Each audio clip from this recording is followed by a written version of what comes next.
Boa noite a todos. Por favor, abram suas Bíblias no livro de Gênesis, primeiro livro da Bíblia, no capítulo 12.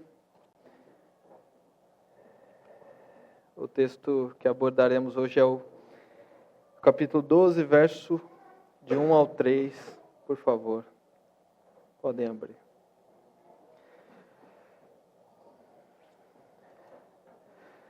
Eu confesso o meu nervosismo, irmãos, eu ainda não me acostumei, tá? E eu não sei o quanto disso é bom, o quanto disso é ruim, mas eu conto com a graça do Senhor e meu desejo e a minha oração é que Ele abençoe a sua igreja, é que Ele edifique o seu povo, é que Ele traga luz ao texto e pessoas sejam salvas. Não é? Que Deus nos abençoe. Aberto o texto, eu não farei a leitura agora, mas deixa ele aberto aí.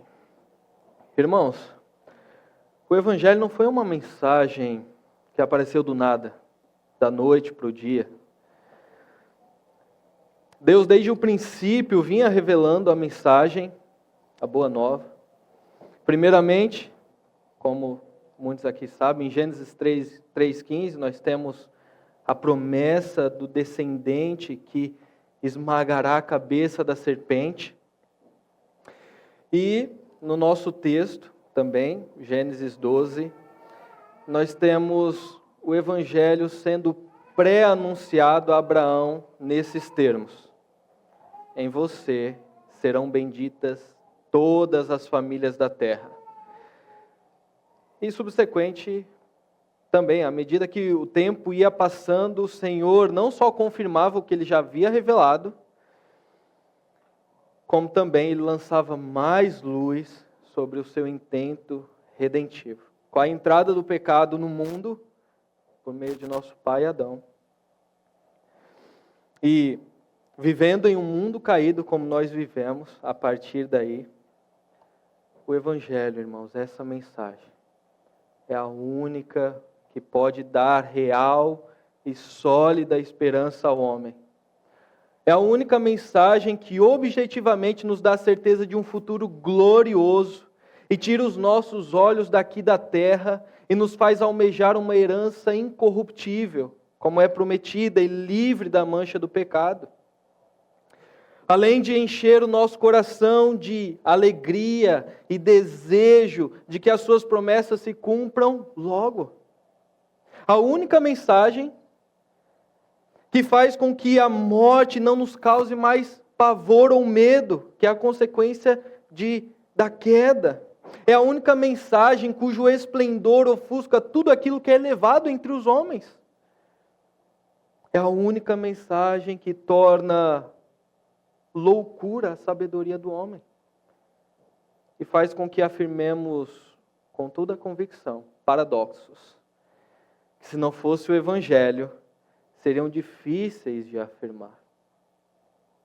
Por causa dessa mensagem, o crente pode dizer em alto e bom som e com convicção: para mim, morrer é lucro.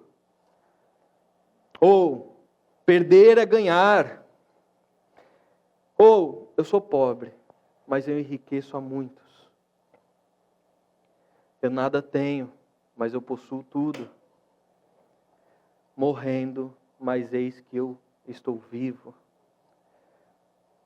Somos nós os que cremos, nós os que andamos pela fé, como crente Abraão, herdeiros do mundo vindouro, dos novos céus e terra, da nova Jerusalém, da cidade celestial, que é o ponto final daqueles que peregrinam pela fé e colocam sua esperança unicamente nessa mensagem. Ela não irá nos decepcionar, afinal. Amém? E não sou eu quem garante isso, né? Claro.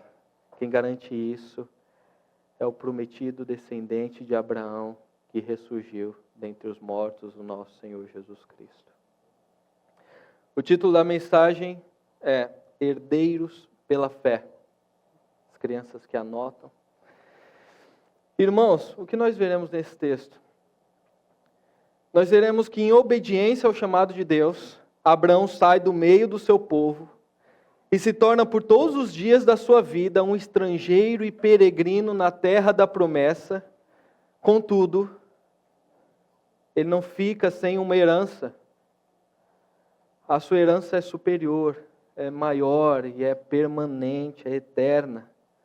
E acima da promessa da terra, Abraão recebe a promessa do Evangelho, que nesse texto é pré-anunciado e que tem a sua concretização no seu descendente, Jesus Cristo. Vamos ao texto? Gênesis 2, 12, verso 1 ao 3, diz o seguinte: O Senhor disse a Abrão: saia da sua terra, da sua parentela e da casa do seu pai, e vá para a terra que lhe mostrarei. Farei de você uma grande nação, e o abençoarei, e engrandecerei o seu nome. Seja uma bênção. Abençoarei aqueles que o abençoarem, e amaldiçoarei aquele que o amaldiçoar. Em você serão benditas todas as famílias da terra. Vamos orar mais uma vez? Curva a sua cabeça.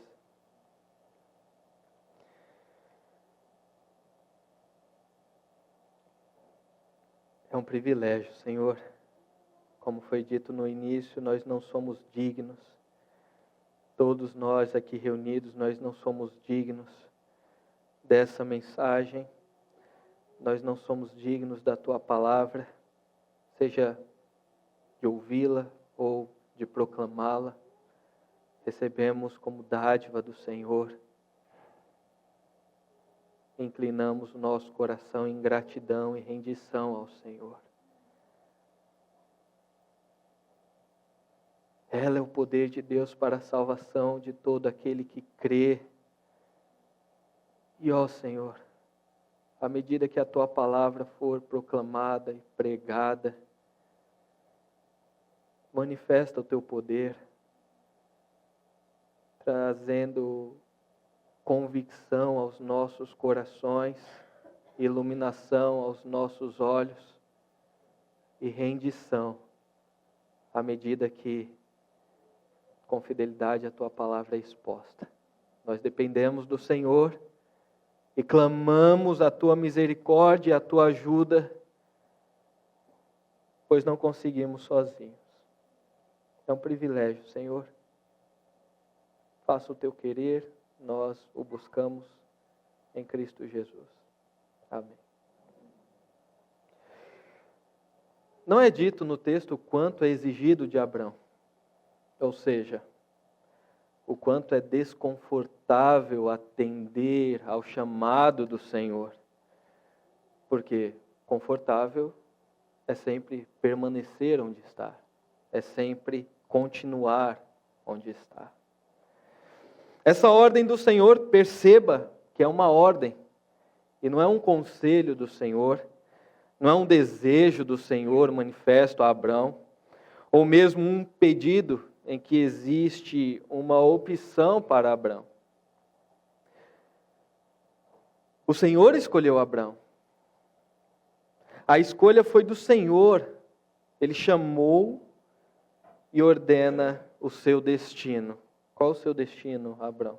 Sai da sua terra, da sua parentela e da casa do seu pai, e vá para a terra que lhe mostrarei.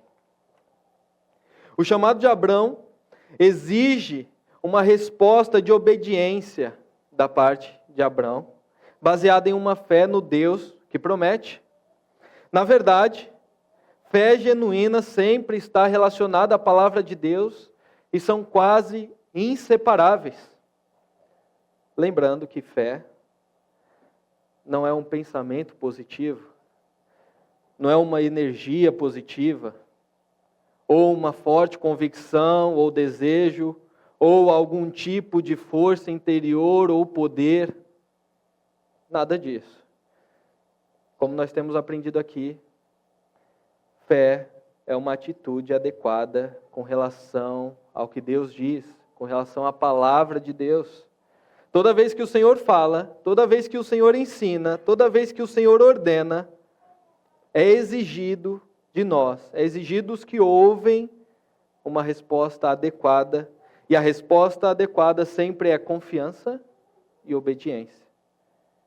E é disso que o Senhor se agrada. Se os irmãos se lembrarem de Hebreus 11:6, está escrito: de fato, sem fé, é impossível agradar a Deus, porquanto é necessário que aquele que se aproxima de Deus creia que Ele existe e que se torna galardoador dos que o buscam.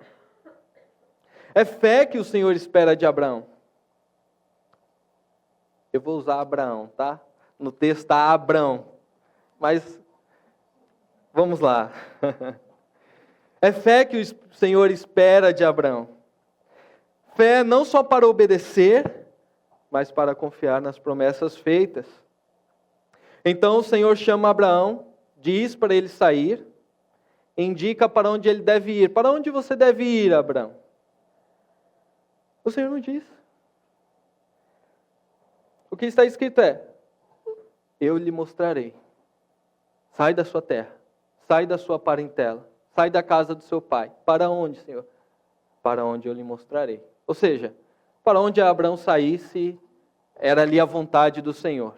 Se ele fosse para a esquerda, a vontade do Senhor. Para a direita, a vontade do Senhor. A ordem do Senhor é: saia. Saia da sua terra, da sua parentela, da casa do seu pai. E vai para onde? Para onde eu lhe mostrarei. E é exatamente o que Abraão faz. A história de Abraão é uma história de um peregrino a partir daí. É a história de um estrangeiro.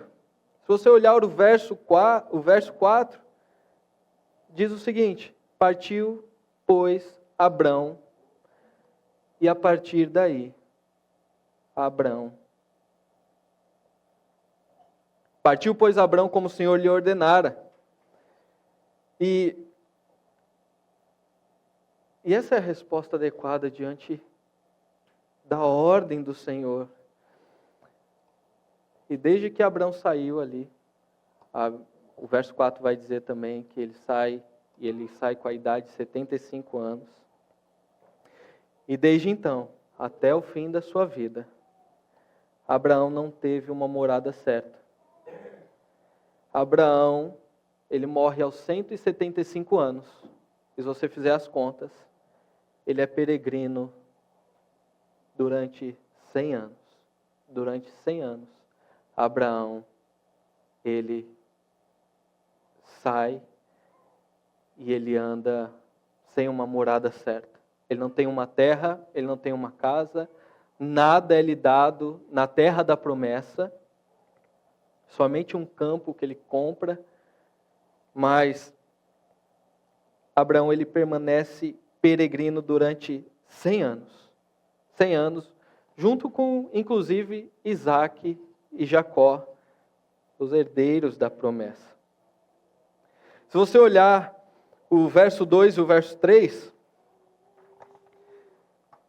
diz o seguinte, são as promessas do Senhor para Abrão. Farei de você uma grande nação e o abençoarei e engrandecerei o seu nome. Seja uma bênção. Abençoarei aqueles que o abençoarem e amaldiçoarei aquele que o amaldiçoar. Em você serão benditas todas as famílias da terra. Eu não vou pegar cada ponto aqui, se você contar aqui, acho que são sete promessas do Senhor. Eu farei de você uma grande nação, eu o abençoarei, engrandecerei o seu nome, seja uma bênção, abençoarei os que abençoarem, amaldiçoarei aquele que te amaldiçoar, em você serão benditas todas as famílias da terra. Mas percebe que o Senhor, Ele engrandece, as promessas do Senhor se cumprem todas, porém, não nos dias de Abraão. Por exemplo, o Senhor engrandece o nome de Abraão. Aquilo que os filhos dos homens, no capítulo 11, almejavam, lembra da Torre de Babel? Aquilo que Os filhos dos homens almejavam no capítulo 11, que era tornar o seu nome célebre, em tentar construir a terra de Babel, plano esse que o Senhor mesmo frustrou e dispersou. Abraão, ele recebe isso da parte do Senhor. Abraão é abençoado pelo Senhor, e isso é lhe prometido por soberana graça. A promessa de Deus para Abraão, ela não está fundamentada no próprio Abraão. Quem era Abraão antes desses capítulos, ou desses versos?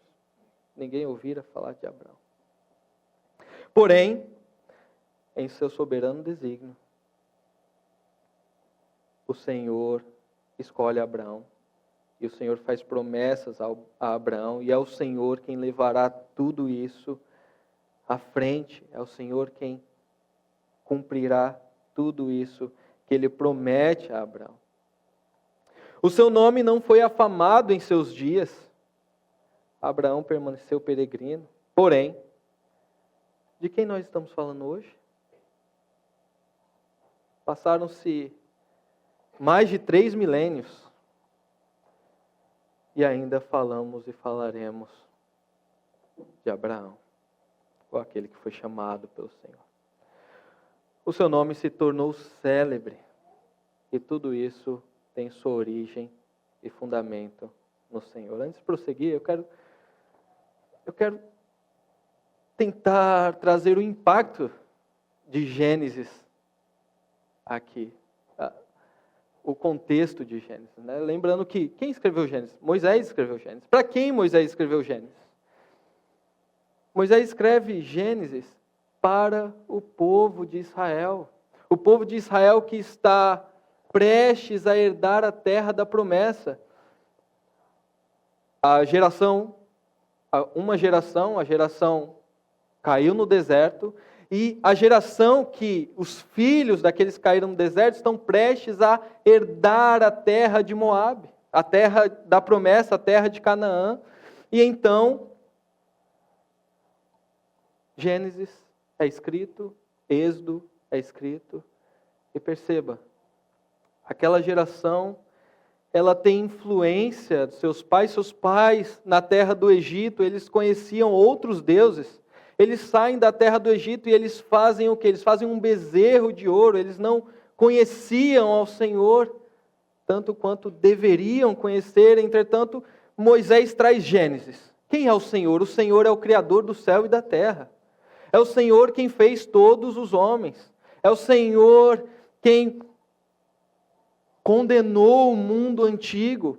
É o Senhor quem tem poder, inclusive, para fazer promessas e elas se cumprirem. E a promessa está em quem? A promessa está em Abraão. Abraão, o pai do povo de Israel. A promessa passa de Abraão para Isaac, de Isaac para Jacó, Israel, e para o povo. Então, Gênesis é escrito dizendo assim, olha, essa promessa é antiga. Essa promessa é antiga e o Senhor está levando a termo.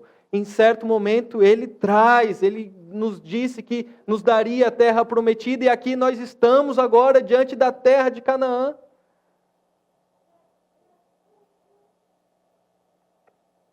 E isso é testemunhado a respeito de Abraão no Novo Testamento. Pela fé, Abraão, quando chamado, obedeceu a fim de ir para um lugar que devia receber por herança, e partiu sem saber para onde ia. Pela fé, peregrinou na terra da promessa como em terra alheia, habitando em tendas com Isaac e Jacó, herdeiros com ele da mesma promessa, porque Abraão aguardava a cidade que tem fundamentos, da qual Deus é o arquiteto e construtor. Isso está em Hebreus 11, verso 8 ao 10. Abraão, pela fé, pelo texto que nós acabamos de ler, ele olhou e almejou algo além da terra de Canaã. Ele olhou e almejou para uma herança superior, para um país e uma cidade que é permanente e eterna, e ela é planejada e construída por Deus mesmo. E que ele, pela fé, ele herdou. Foi a Abraão que Deus revelou e pré-anunciou a mensagem a qual recebemos, cantamos e pregamos e nos alegramos como a temos hoje. Aqui nesse texto, o Senhor, após turbulentos acontecimentos, tanto do dilúvio como da Torre de Babel, começa a formar um povo, através de Abraão, um povo por meio do qual o descendente prometido pode ser reconhecido. O descendente prometido virá e por meio do qual todas as nações serão abençoadas, ou seja, um dos motivos de formar um povo, no caso o povo de Israel, é para que os povos fossem abençoados. Essa é a promessa ali em Gênesis 12, verso 3. Em ti serão benditas todas as famílias da terra. E como os povos serão abençoados? Gálatas 3, versos 6, 8, diz o seguinte, está tudo lá, irmãos. Está vendo? Meu trabalho é só juntar tudo e falar assim, é aqui, irmãos, é o que a palavra de Deus está dizendo. É o caso de Abraão, que creu em Deus, Gálatas 3, versos 6 e 8. Que creu em Deus e isso lhe foi atribuído para a justiça. Saibam, portanto, que os que têm fé é que são filhos de Abraão. Ora, tendo a Escritura previsto que Deus justificaria os gentios pela fé, pré-anunciou o Evangelho a Abraão, dizendo, em você serão abençoados todos os povos da terra. É o nosso texto. De modo que os que têm fé são abençoados com o crente Abraão. De acordo com o Novo Testamento, o propósito de Deus para o mundo é que a bênção de Abraão, isto é, a salvação alcançada por meio de Jesus Cristo, a semente de Abraão, seria estendida a todos os grupos étnicos do mundo. Isso aconteceria à medida que cada grupo pusesse sua fé em Cristo e se tornasse assim, filhos de Abraão e herdeiros da promessa. O nosso querido e amado John Piper disse essas palavras. Ou seja, a bênção de Abraão é o pré-anúncio da nova aliança. A bênção de Abraão, anunciada aqui em Gênesis 12, está apontando para a nova aliança, onde os benefícios da obra redentora do nosso Senhor, do Filho, são estendidos a todos os povos e nações. E aqueles que têm fé, eles herdam as promessas. Eles são abençoados com o crente Abraão. Amém? Tá bom? Isso não é sobre Abraão, irmãos. Eu me pergunto o que Abraão diria se ele estivesse aqui hoje. Se Abraão chegasse aqui e eu desceria do púlpito e falasse assim, Abraão, vem falar aqui por favor, fala com a igreja aqui. Eu me pergunto isso, o que Abraão diria? Eu penso que ele diria algo assim, vocês estão falando de mim. Quem é Abraão?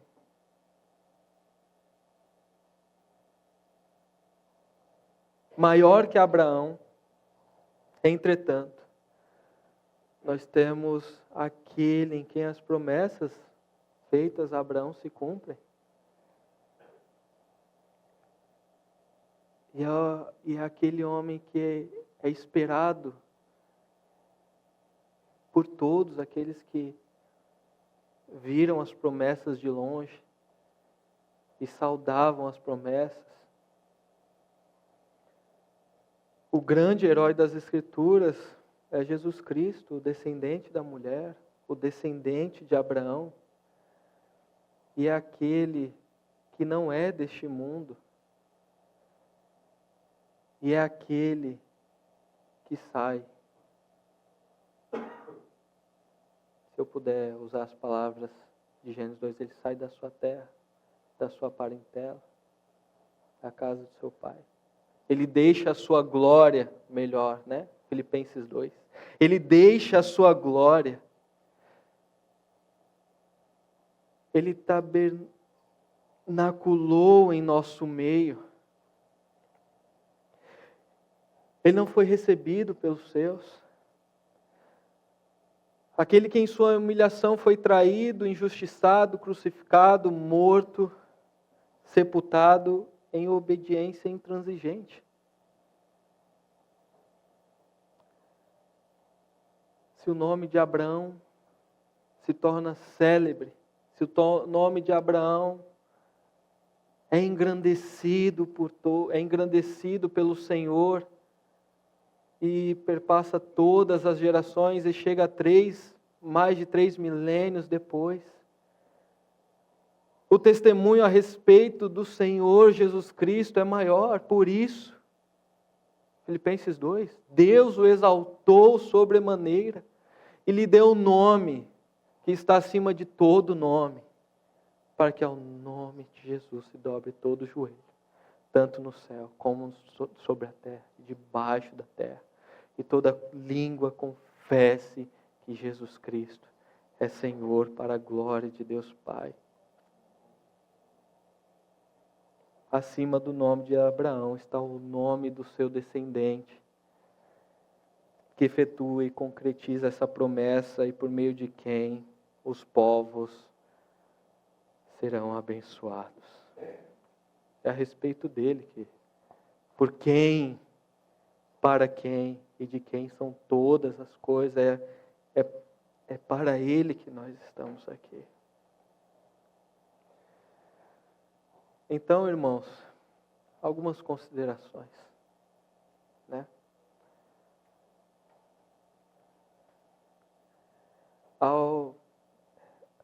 Se você não é um crente, se você ainda não anda nas pisaduras de Abraão, que pela fé saiu da sua terra, da sua parentela, da sua casa, que pela fé confiou e em obediência saiu, sabendo que o Senhor é poderoso para cumprir aquilo que Ele prometeu. Se você ainda não tem essa fé, se você ainda não colocou a sua fé nesse Senhor,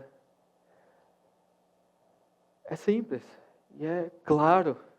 A Bíblia, as Escrituras afirmam que você tem um problema maior do que os maiores problemas do que um homem pode ter. E o seu problema se chama pecado. E o teu pecado te torna inimigo de Deus, de modo que,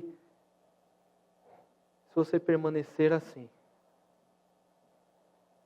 a sua única herança será condenação e condenação eterna. Não queira isso. Não queira isso.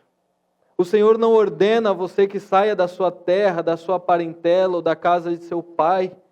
O Senhor ordena algo a você e a todas as pessoas, que é: creia no Evangelho.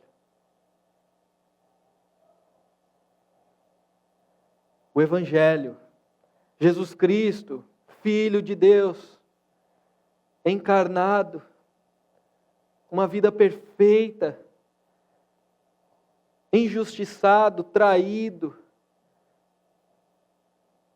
crucificado, morto, sepultado, ressurreto dentre os mortos.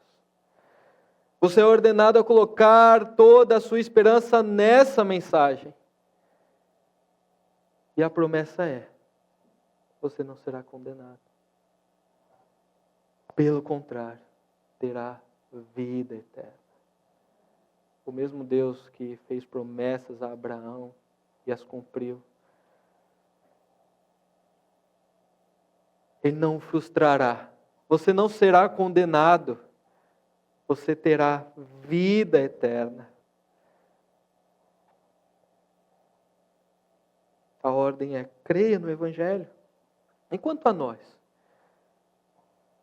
A nós os que cremos, nós que colocamos a nossa fé, nós que em ordem, em obediência e confiança ao Senhor, nós colocamos a nossa confiança inteiramente nessa mensagem, no Senhor Jesus Cristo. Duas coisas. William Carey, o missionário conhecido como o pai das missões modernas, ele enfrentou um desafio em seus dias antes de embarcar rumo à Índia, onde seria missionário por toda a sua vida. O pensamento da época era que Deus salvaria quem quisesse e o faria sem a nossa ajuda, e que a grande comissão foi dada unicamente aos apóstolos e não a todos os cristãos.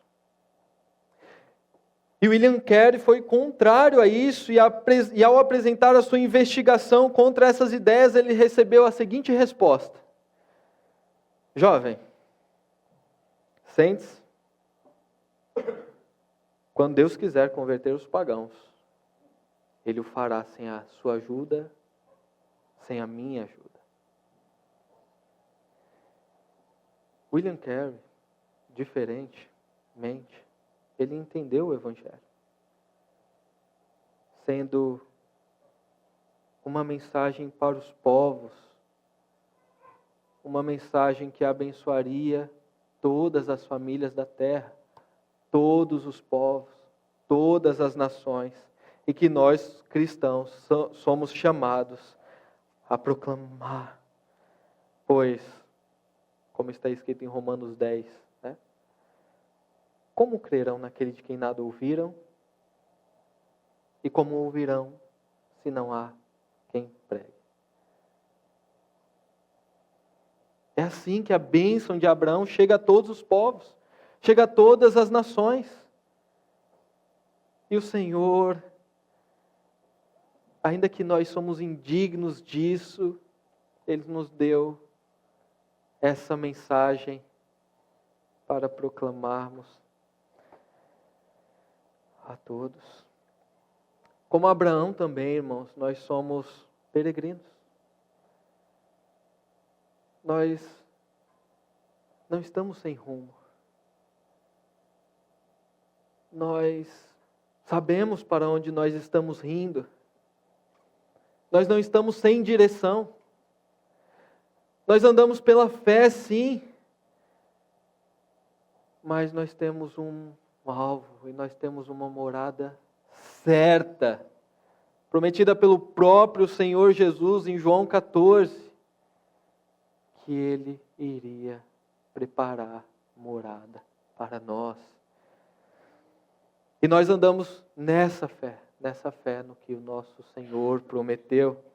Nós podemos assim erguer os olhos com expectativa da nossa herança eterna, sabendo que a nossa salvação está agora, como diz Romanos 13, verso 11, mais perto do que quando no princípio cremos.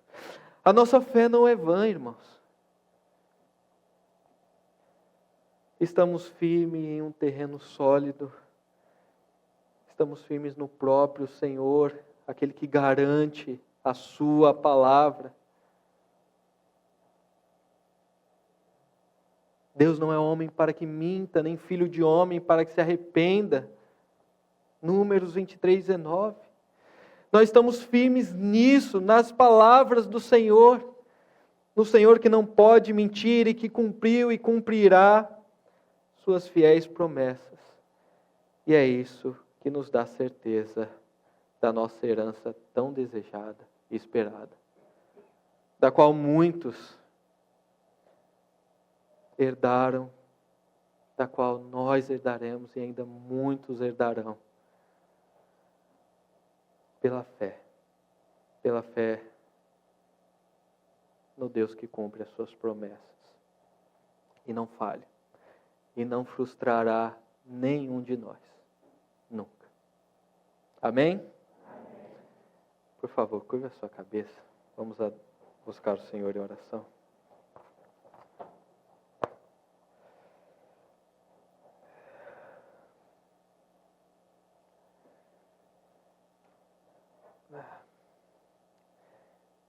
As suas promessas são preciosas, Senhor. Nós, pela fé, nos agarramos a elas. Pela fé, nós olhamos para a cruz. Pela fé, nós cremos que não há nenhuma condenação. Unidos a Cristo Jesus. Pela fé, nós aguardamos a Tua promessa. Nós aguardamos a Tua vinda, Senhor.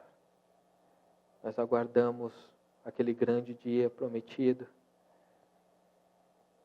e descrito em Apocalipse 21, onde toda lágrima será enxugada, a morte já não existirá, não haverá luto, nem dor, porque as primeiras coisas passaram e o Senhor faz todas as coisas novas. Que grande dia, Senhor! Ó Senhor, cumpre logo essas promessas. Nós, como Abraão, colocamos a nossa confiança no Senhor e continuamos caminhando, na expectativa de que em breve o Senhor nos dará a nossa herança. A nossa herança que está em Cristo Jesus, nosso Senhor, nosso Salvador, aquele que está acima de tudo e de todos, e aquele a quem amamos e nos rendemos e devotamos a nossa vida. Abençoa os povos, Senhor. Abençoe as nações. Nós temos orado aqui pelas nações, nós temos orado pelos povos. Faça o nome de Jesus, que está acima de todo nome, conhecido e exaltado entre todas as famílias da terra.